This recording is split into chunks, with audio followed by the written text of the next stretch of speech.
Hello and welcome to Pod Popper's Place. I'm so excited to be here sharing Kendra's card challenge number 8 with you. Funny enough, I am doing card number 8 for challenge number 8, and there are 17 different cards in this challenge for the quarter, which begins October 1st and ends December 31st. For card number 8, there are 6 different triangles, all cut to the same size, going different directions. When I first cut my triangles, they did not line up the way the sketch has them laid out. This happened because one of my diagonal lines got cut in a different direction than it should have. And an easy way to fix this, if you have double-sided paper, is to just flip the triangles over. Rather than doing this, because the pattern did not work well with the other colors, I decided to go ahead and cut the triangles again so that they lined up properly as the sketch is shown.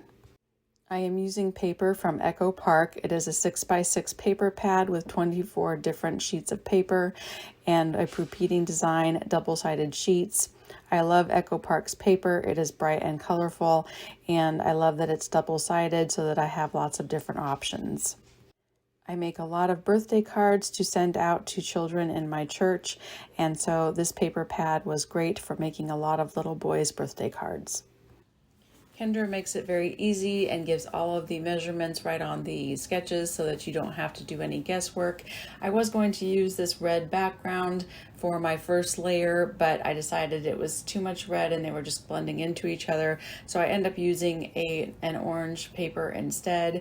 I do use navy blue for my main background layer and then gray for the furthest one behind. And I do cut a piece out of the center of the gray so that I can use that for some other project. And then I use a star embossing folder to kind of replicate the stars in my paper on the blue, and I go ahead and start gluing those down. And then I also use circle dies for the circles on the sketch. I was keeping this as close as possible to the sketch idea so that you can see exactly how easy it is to put something together. You don't have to go and think too far outside of the box, and that makes it really easy to put cards together very quickly. But Kendra is very generous in letting us use our creativity and maybe change shapes or flip over paper, just however we need to make the cards work for us and to show our own creativity in it as well.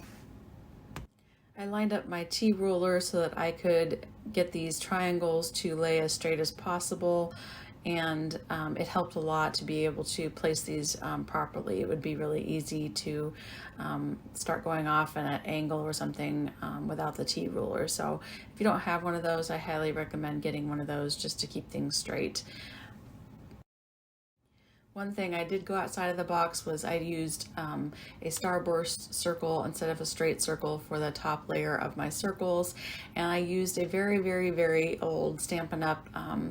Little car set that I have, and they're just very basic cars, but I really like them for little boys' birthday cards and such.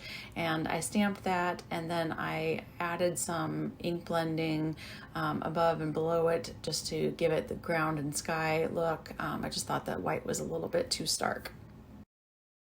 So as I finish up this card, I hope you can see how easy it is to do Kendra's card challenge. She makes it super simple with all the information you need right there. It comes together really quickly once you get all of your papers picked out and cut, and I think she just does an awesome job of putting this together. There is a tremendous group of sponsors for both this hop and for the challenge during the quarter, so be sure and search hashtag KCC8 giveaway hop for all the details.